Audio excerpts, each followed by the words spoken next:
Moving on to item number 17, provision of police services to the Walton area, presented by our city manager and your boss, Mr. Spencer Morrison, Steve Krager. So just for the record, Mr. Mayor, those past treasurer's report are public record. So anyone who wants to go back and compare the numbers from then to the numbers of now, although Treasurer Morrison did point out that markets act as they do. 16 years ago actually, when I first took the job of treasurer, rates were actually about 5 to 6%. And we had a city budget, where's Robin, that I think had an interest earnings in the general fund somewhere around $800,000 a year. Just remarkable in changing times. And the good news is we didn't rely upon that money as part of our structure. Otherwise, it wouldn't have done us well. So that aside, Mr. Mayor, members of the council, good evening. I'm here to speak to you this evening regarding the provision of police services to the area commonly known as the Walton area. And what I'd like to do is provide a little background for the benefit of the public to give an idea of how we came to where we are today. First, to clarify, providing police services to all residents within the city limits has been a stated priority of the council for many years. The city and the county entered into a master tax exchange agreement in the year 2000. And you see a map before you that gives a boundary. And what this larger box, it looks like a box, kind of the larger yellow area, 25 square miles. This is the sphere of influence of the city of Yuba City. It's not our current boundary, it's the ultimate growth boundary for the city. And the city and the county entered into agreement that said the city will be allowed to grow under certain conditions. One of those conditions was that the city would allow the county to keep sales taxes in areas of annexation, and the county would provide sheriff services. And so that was the trade-off. There would be certain thresholds that would be reached of homes that would be annexed, and then that would change, that the city would start to provide police services. The black line is Franklin Road. The area to the north of the black line is the northern area, and the south is the southern area. The area to the north reached the threshold of 90% of the homes being annexed within the city. That is the orange area, Tierra Buena. And that reached the threshold in 2008, and we've been providing police services since about that time. The area to the south of Franklin Road is, let me get the pointer. I think that's more helpful when you see the large map. So this was annexed into the city, and there were other annexations since 2000. This did not reach the 82% threshold. So the area to the north had a 90% threshold of annexed homes within the larger area.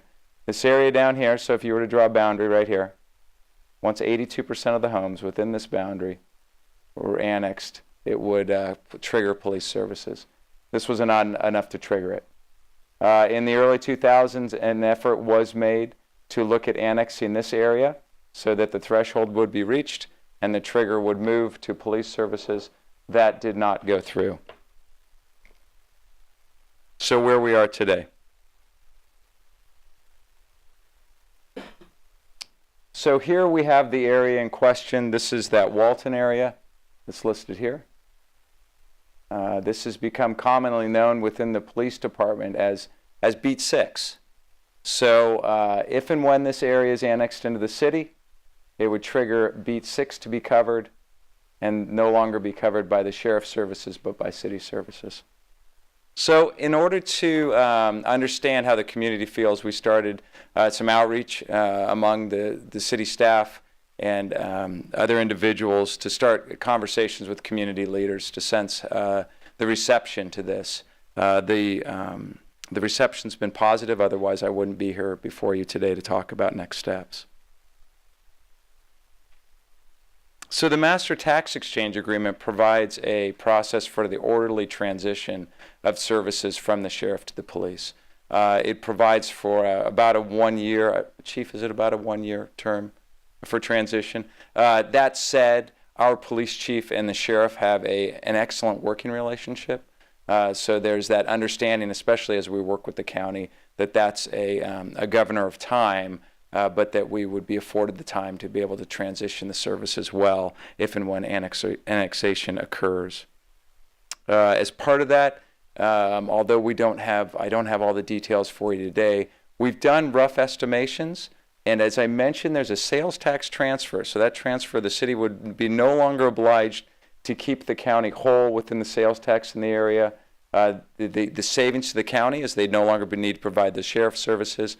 The out-of-pocket annual cost to the city, it was estimated to be about $300,000 a year. So officers would be added. Sales tax would come in as a result. Property tax would also transfer as it always does as part of annexations. But the net effect to the city would be approximated at about $300,000 a year. That you're working off of a $37 million general fund budget. So when you're talking about a 1% impact, it's manageable, it's doable, especially given the fact this has been the top priority of the City Council for many, many years thus far. So just another point of clarification, we already provide, as the council knows, fire services and water services within this area. So this, as I refer to this area, is the South Yuba City area that remains in the county that is considered for annexation. The one services that is provided, that would be provided aside from police would be road maintenance services. You know, in terms of the next steps, there are certain steps that need to be taken, but most importantly, what the purpose of this evening's presentation is just an introduction of the concept to begin the conversation. So should the council say go forward with this, and we would, but we'd begin a community conversation with folks and talk and plan a number of community meetings, most likely in people's homes in the affected area. Just providing that open forum for communication. As part of that, we'd prepare written literature, we'd gather questions and provide responses. You know, probably most importantly, and I apologize for really failing to mention it, aside from the chief's coordination with the sheriff, our conversations with the county staff have been ongoing as well. I met with the county administrative officer last Wednesday, and we talked about this very issue, so he's aware of it. As part of that, it would include us going forward and talking to the County Board of Supervisors about their support of this issue as well. It's been mentioned by the county in the past that this annexation, in terms of their priorities, is of great importance to them. So your council's priorities are aligned with the board's priorities as well. So, so with that, I'd be happy to answer any questions that you might have. Thank you. Any questions of Mr. Krager? Through the mayor. Just a point of clarification, Mr. Krager. The tax exchange agreement, is it based upon a percentage of the city's sales taxes collected, or is it just the sales taxes collected in that particular area? So it's a good question. There are two different facets of the sales tax sharing agreement. One is that when this area, by the way, okay, that's it. When this larger area wasn't part of the city and it was part of the county, there was approximately $800,000 worth of sales tax that was produced within that area. County received all of that money. So we did simple math back in the day and said, okay, and actually just so you know, if you go back and look at the original line was Highway 20. In 2008, the line was moved down here through mutual agreement of the city and county. Another matter, but that's where it was. So we said the area will count, this is $400,000 of value and this is $400,000 of value. So when we took over police services to the north area, that hold harmless amount that we had to pay to the county every year got cut in half. So it effectively went from $800,000 down to $400,000, a little less than that, frankly. The other provision is we agreed that any new sales tax producers that go in these areas that we annex, that we would pay them, currently we pay them 10%. It was a larger amount and it's graduated over time. So we pay to the county 10% of any sales tax produced. Case in point, Walmart went in. When Walmart went in, and so let's say they produce, let's just make up a number, $1 million. We would cut to the county a number of $100,000 a year to them, and that's ongoing forevermore. So that's a perk to the county. As much as that sales tax transfers, they will have an ongoing funding source from the city. And I'd ask Robin if she could, I know you just cut a check to the county, and what was that amount for? The total of about 400. Okay, so $420,000 we paid to the county. All right, thank you for that clarification. You're welcome. Go ahead. Steve, just for a point of clarification, 2 questions. Number 1 is when you're talking about beat 6, you're talking about 3 police officers for 3 shifts, morning, afternoon, and night, and then you're talking about dispatchers, a total staff of 5 people? I think it's more like 7. Chief, I think we have 5 covering a beat? Yes. Oh, come forward, please. Thank you. And my next question was the total amount of employees, and then the cost was, I think last time we looked at was about $1.2 million. Initial one-time cost and $770,000 approximately ongoing. So there was 5 officers, 1 CSO, and 1 dispatcher. Okay. And then was our goal, Steve, to put this or try to put this within our next budget, possibly? I mean, obviously we've got some outreach that you're working on with the public, and I would think most of the people that are patrolled by the sheriff's department would definitely want to have patrols by the police department, because if you've got, city fire there, you might as well have city police there as well. So what our goal would be possibly, if everything goes favorable, try to see if we can budget this in the next budget cycle. So your council put one-time money aside as part of the last budget session. Right. This was listed as one of those items. It was a priority issue. So we have set aside money for the one-time piece of it.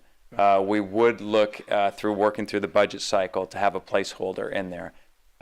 With regard to timing of the actual annexation, it'll matter how this evolves, meaning that community conversation that we have. I think the best case scenario that we would have would be somewhere in the August-September timeframe, should everything go.